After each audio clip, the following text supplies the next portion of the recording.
Se preguntarán cómo se dice milpa en la lengua maya. Sería ichcol. Ichcol, que es una palabra compuesta, en donde ichil significa adentro o interior de algo. Col, que pues bueno se traduce en una superficie o terreno que fue tumbado. Es decir, le quitaron la vegetación que existía en su momento. Por lo tanto, Ichcol literalmente significa dentro del terreno tumbado, pero que se traduce en milpa.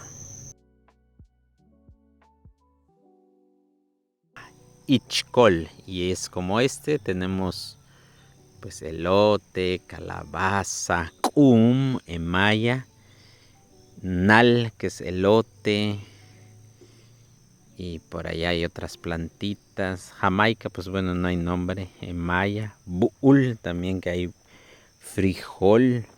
Buul, frijol, mira, aquí tenemos buul. Buul. Y bueno, amigos, Cananta Baesh, cuídense. Guayé Ichcol, aquí es milpa. Nal, elote.